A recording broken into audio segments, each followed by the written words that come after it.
Bem, amigos, irmãos, a paz do Senhor.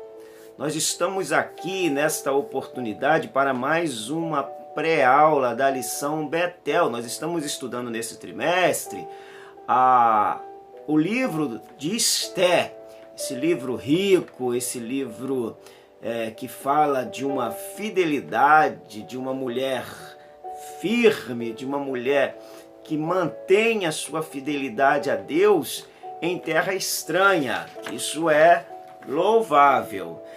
Nós vamos para a lição 2. A lição 2 diz: Esther, um espelho para o cristão de hoje. Isso é importante a gente pontuar, que todos nós devemos ser um espelho para o cristão no mundo. O Francisco de Assis, um monge do século XIII, ele disse que prega o evangelho, se necessário for, use as palavras, ou seja, prega sem falar, prega com a sua vida, prega com seu exemplo, prega com seu testemunho, prega com as suas ações. Se necessário for, utilize as palavras, mas enquanto não for necessário, vai pregando aí essa pregação silenciosa.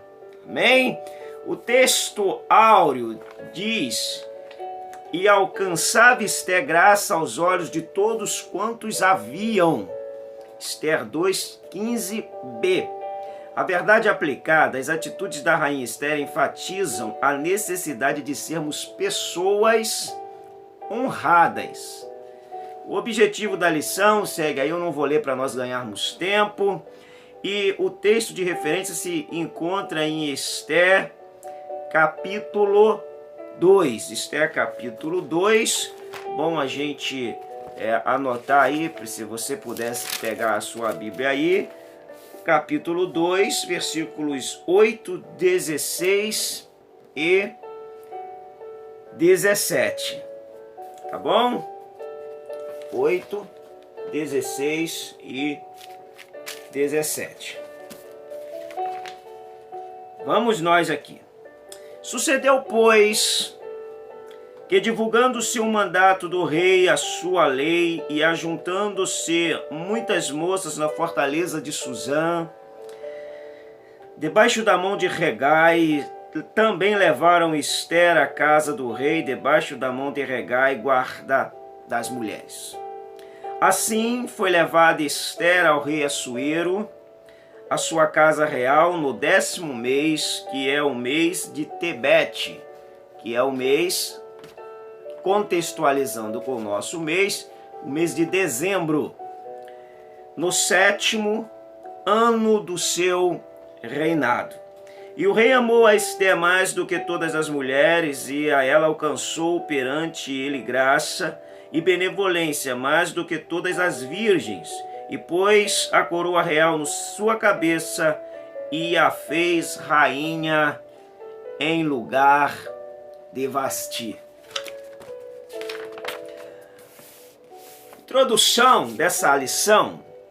O livro de Esther nos descreve de uma maneira afetuosa as estratégias de Deus, o qual agiu de modo silencioso para proteger o povo hebreu dos seus inimigos. Então é bom a gente lembrar que no livro de Esther e nem no livro de Cantares se faz menção ao nome de Deus. Todavia a gente vê no livro de Esther toda a ação divina por meio das manifestações de Deus nesse livro de Esther. O papel do cristão no mundo. O primeiro tópico, tópico 1. O papel do cristão no mundo. Qual é o papel do cristão no mundo? Seria uma pergunta para ser feita. Qual é o papel do cristão no mundo? Ora, o papel do cristão no mundo é proclamar a Jesus. O papel do cristão no mundo é evangelizar os povos. O papel do cristão no mundo é dar testemunho da palavra de Deus e do Deus da palavra para as pessoas. Não há outro papel do cristão. Por isso é que nós estamos aqui como cristãos, para testemunhar a respeito de Deus. Por isso, quando somos salvos por Jesus, nós permanecemos na terra dos viventes e agora com uma nova incumbência, com uma nova autoridade dada por Deus, que é a autoridade de nós proclamarmos o seu reino. Então o papel nosso é esse, não é o papel do cristão no mundo, não é enriquecer, tudo bem, você pode enriquecer, mas não é esse o papel do cristianismo. Enriquecer, ter glamour, fazer nome, se beneficiar do nome de Jesus, não é esse o papel. Tem muita gente enganada e muita gente vai quebrar a cara aí com esses meios que estão fazendo aí e com uma pregação totalmente fora do contexto daquilo que Jesus ensinou. Então, qual é o papel do cristão no mundo? Em síntese, proclamar o nome de Deus. Então, tópico 1, subtópico 1. Devemos confiar no amor de Deus. Disse Deus através do profeta Jeremias: com amor eterno te amei. E ele nos criou e se importa conosco. Uma prova deste amor nota-se na vida de Esté, que tinha uma íntima e saudável comunhão com o Senhor. Devemos confiar no amor de Deus? Claro, o amor de Deus não falha, porque a essência de Deus é amor. Agora, todavia, o amor de Deus muitas das vezes nos leva por caminhos perigosos, por penhascos, por momentos difíceis, e tudo isso não deixa de ser o amor de Deus. Se a gente ler, por exemplo, em Hebreus capítulo 12, vai dizer que Deus, ele açoita a todo aquele que ele toma por filho. Vamos aproveitar aqui para a gente fazer a leitura rápida desse texto de Hebreus, no capítulo 12 da carta aos Hebreus.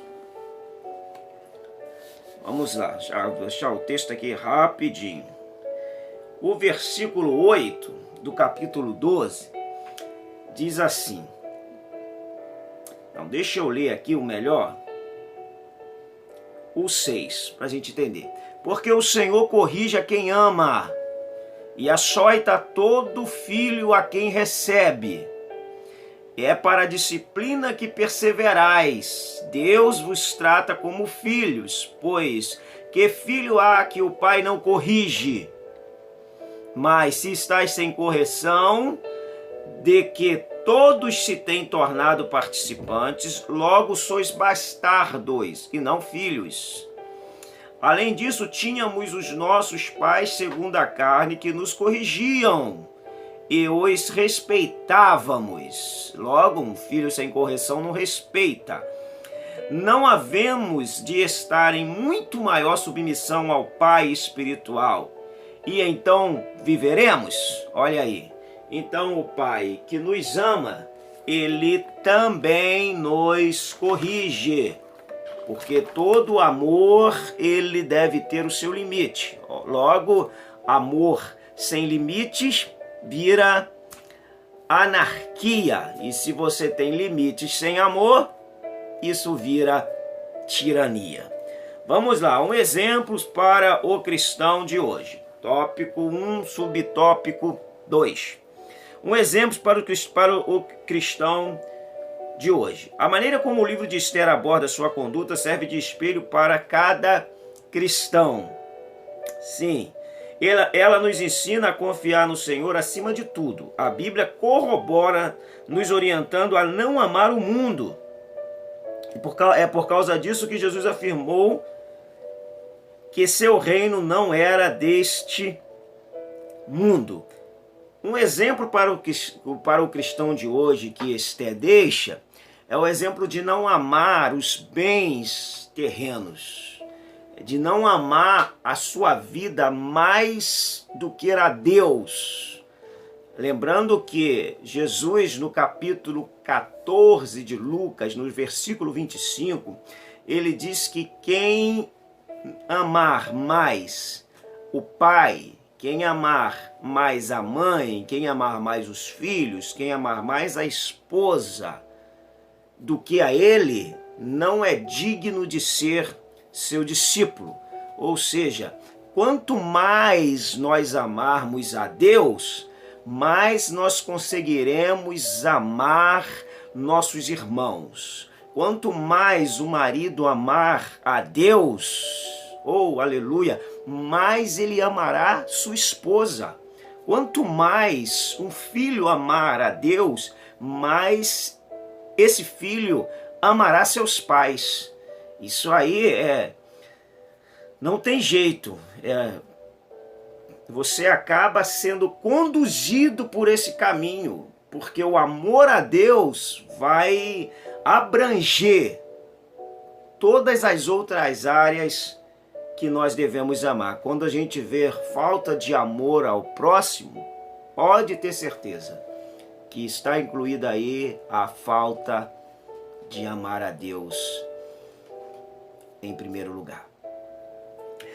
Uma fé inabalável, né? Subtópico 3. Através da Bíblia temos a oportunidade de conhecer as pessoas que fizeram toda a diferença neste mundo. Uma destas pessoas foi Esther.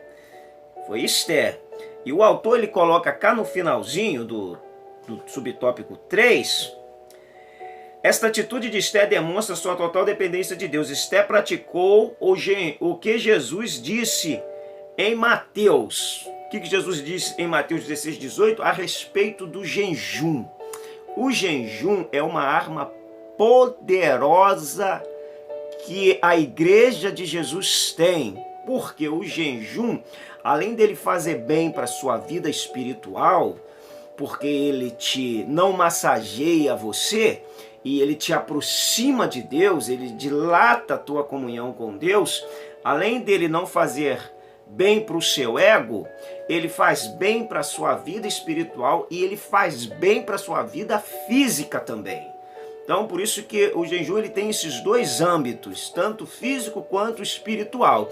E quanto mais a gente jejua, mais a gente se fortalece espiritualmente. Jejum é quase que uma prática esquecida nos dias de hoje, que nós precisamos resgatar a prática do jejum e a prática da oração. A igreja, principalmente a igreja conhecida como a pentecostal, como as Assembleias de Deus, precisa voltar a falar do jejum, precisa voltar a falar da oração, porque essas duas coisas, elas dão uma liga e ela movimenta o mundo espiritual. E nós perdemos muito quando paramos de falar nesses assuntos e paramos de praticar esses assuntos. A ausência do assunto, na verdade, é reflexo da ausência da prática. Tá vendo como é que funcionam as coisas? Então vamos lá. 2 diz um exemplo de fidelidade. Então Esther, ela é um exemplo de fidelidade. Em sua carta a Timóteo, Paulo escreveu: seu exemplo dos fiéis, na palavra, no trato, na caridade, no espírito, na fé e na pureza. Então Deus, usando Paulo ali, o Espírito Santo, fala a respeito de que nós devemos ser exemplo dos fiéis. Então uma coisa importante para a gente analisar é que ser exemplo nos custa alguma coisa. Nos custa vigilância, nos custa prudência, nos custa nós termos atenção com os mínimos detalhes. E tem pessoa que ele não quer ser exemplo, porque ele não quer disciplinar a sua vida dentro do parâmetro divino.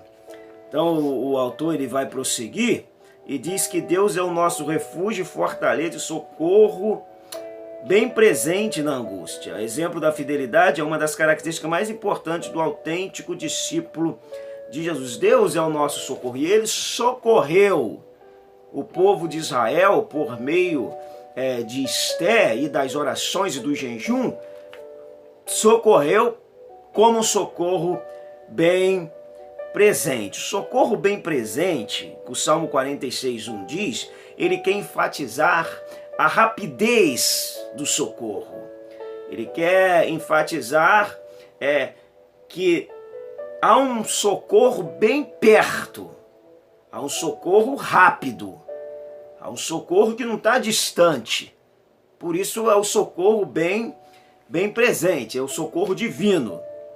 2:1 diz, faça a diferença onde você estiver.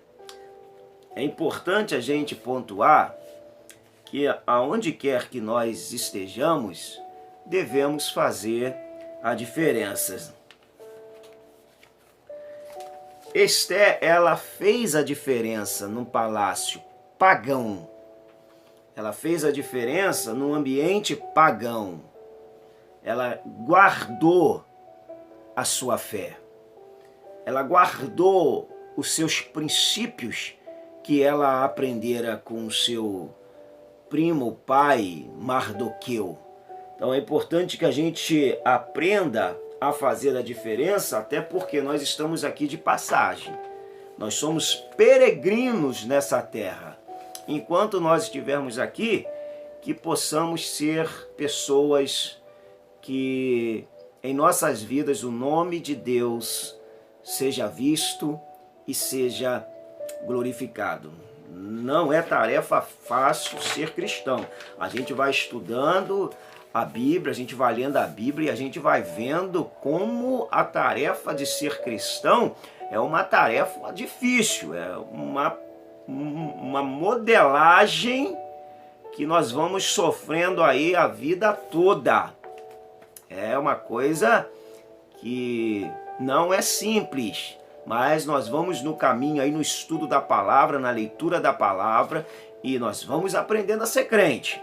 Vamos lá, 2:2, as estratégias de Deus para a nossa vida. Ao falar das estratégias de uma vida vitoriosa, nos vem à mente dois personagens, Esther e José. José entrou na presença do rei quando foi convocado. Esther entrou sem ser convidada. Esther foi capaz, mesmo sendo indigna por ser judia, de tornar-se rainha da Pérsia. José tornou-se governador de todo o Egito e aprendemos com a história de ambos que quando o Senhor quer abençoar, ele se utiliza de várias estratégias. Isso aí está no âmbito divino. Quando Deus tem de fazer as coisas para preservar o seu povo, Deus usa os seus meios, que são meios que fogem da nossa lógica, que muitas vezes a gente pode até não concordar, mas Deus sabe o que faz. Nós é que muitas das vezes não sabemos o que falamos, não é verdade? Então vamos lá, 2:3, Deus tem um propósito na vida de cada crente. Nós devemos viver por meio da fé, certo de que Deus tem um propósito para cada um de nós. Bom, é bom a gente atentar que Deus tem um chamado específico para cada um de nós. Ou Deus tem vários chamados para cada um de nós. E dentre esses chamados, uns é aquele delegado a todo crente, a toda a igreja. Chamado para pregar o evangelho. Todo mundo é chamado para pregar o evangelho. E há o chamado específico, diríamos que seria o chamado geral para toda a igreja, mas há um chamado específico, há um propósito de Deus para nós estarmos aqui. E quando esse propósito de Deus ser encerrado, chegar ao seu fim, a nossa vida será recolhida. Então, procure descobrir qual o propósito de Deus para você. O que é que te incomoda muitas das vezes na terra? Pode ser esse o propósito de Deus te convidando para ser a mudança, para ser o início de atuar numa mudança. Então há um propósito de Deus. Tenta se encaixar nesse propósito. Qual o propósito de Deus para você na igreja?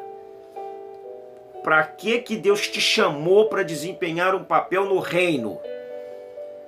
Vamos parar para analisar, porque as coisas fluem mais fáceis quando nós estamos dentro daquele propósito estabelecido por Deus, do que quando nós estamos tentando entrar no propósito que Deus deu ao nosso amigo, nosso irmão, nosso crente que está do lado de nós. Nós estamos tentando tomar o lugar dele, porque achando que o lugar dele é lugar de mais honra, e muitas das vezes não é o propósito para nós, é o propósito para ele. Se a gente chegar lá no lugar dele, nós não vamos ter sucesso. Nós não vamos atingir o alvo como ele atingiu, porque para ele há um propósito estabelecido naquilo ali. Então, se a gente entender melhor qual é o nosso propósito, até aquelas picuinhazinha boba acaba, porque eu vou ser feliz desempenhando o meu propósito. Propósito, por exemplo, se a gente levanta uma parede para a edificação de um templo, é cada tijolo em um lugar. Então tem um tijolo que está lá embaixo, tem um tijolo que está no meio, tem um tijolo que está em cima. Mas todos os tijolos têm a sua utilidade, porque o que está no meio porque tem o de baixo. E o que está em cima porque tem o do meio, porque tem o de baixo. Então o de baixo sustenta o do meio, sustenta o de cima. E talvez o de cima é mais visto, o do meio é menos, e o de baixo é nada visto, mas é ele que sustenta tudo. Então o propósito dele muitas das vezes é mais fundamental do que o que está em cima, mas a gente não consegue entender isso. Mas Deus percebe isso naturalmente, porque Ele sabe reconhecer o valor de cada um de nós. Então vamos lá, Deus tem um propósito. 3. Esther é uma mulher íntegra e temente a Deus. Mulher íntegra e temente a Deus. Gente, integridade é uma coisa escassa hoje. Pessoas íntegras, pessoas corretas, pessoas tementes a Deus, isso está extinto. As pessoas estão brincando com Deus. As pessoas estão levando as coisas de Deus no banho-maria. As pessoas estão levando as coisas de Deus pela própria força.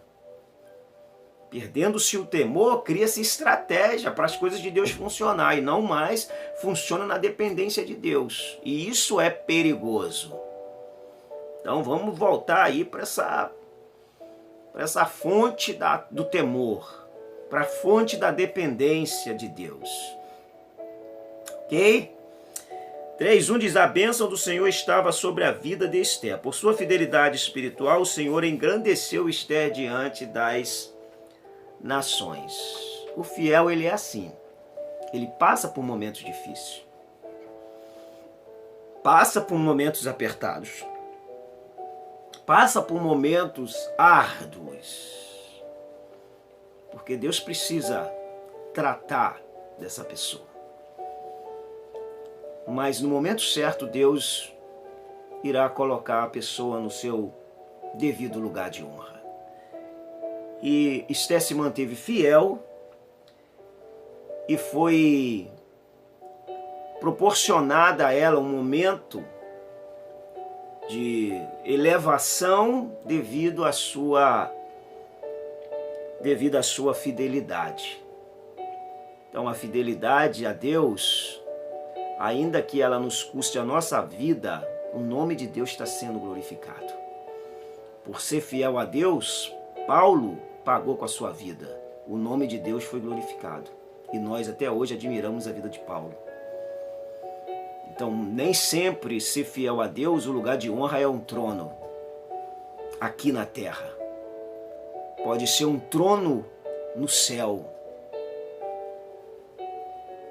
Mas sempre o nome de Deus vai ser honrado nas nossas vidas. É só a gente entender a dinâmica da ação de Deus.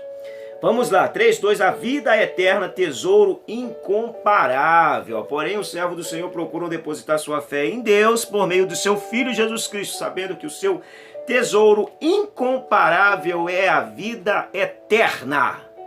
Então, nós não estamos aqui brigando por vida terrena.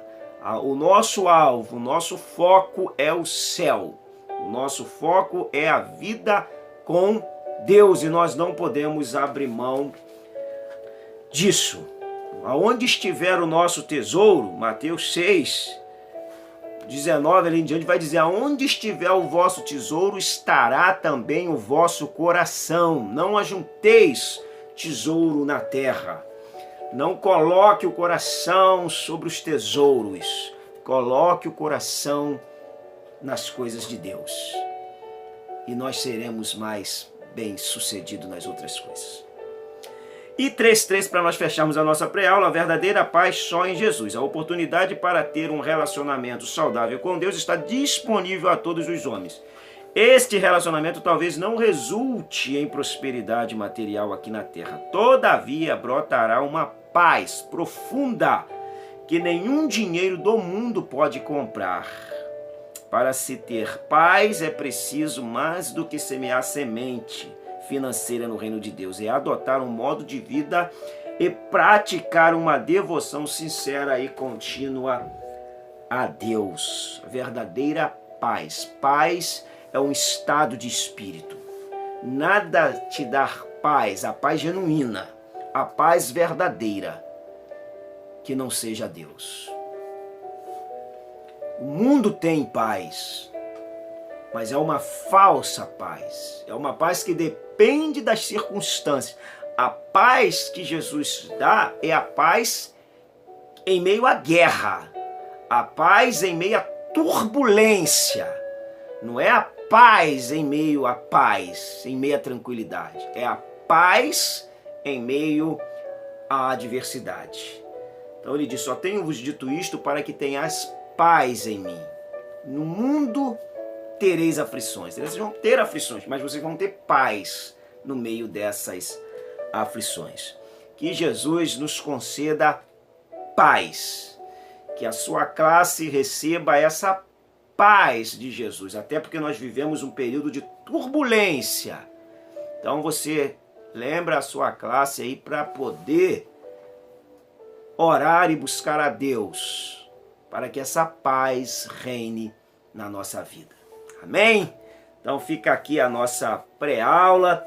A conclusão diz que aprendemos nesta lição que a nossa vitória está em um conjunto de passos e de atitudes de comportamento. O livro de Esther nos ensina que nossas atitudes podem influenciar no processo para sermos bem-sucedidos como José, Esther e tantos outros. Servir a Deus corretamente é fundamental para cumprirmos nossa missão como discípulo de Jesus Cristo. Então fica aqui a nossa pré-aula. Deus abençoe a sua aula no domingo. Não se esqueça aí de orar, de jejuar, de buscar a Deus, de levantar clamores para a sua turma, com a sua turma, e quem sabe conclamar um jejum aí com a sua classe, para que Deus possa descortinar os céus cada vez mais. Ok? Não se esqueça de se inscrever aí no canal, de dar um like, de colocar aí um comentário, deixar o seu comentário aí, compartilhar o canal, para que Deus possa estar abençoando outras vidas por meio dessa pré-aula. Amém? Forte abraço, até a próxima pré-aula. Fique com Deus.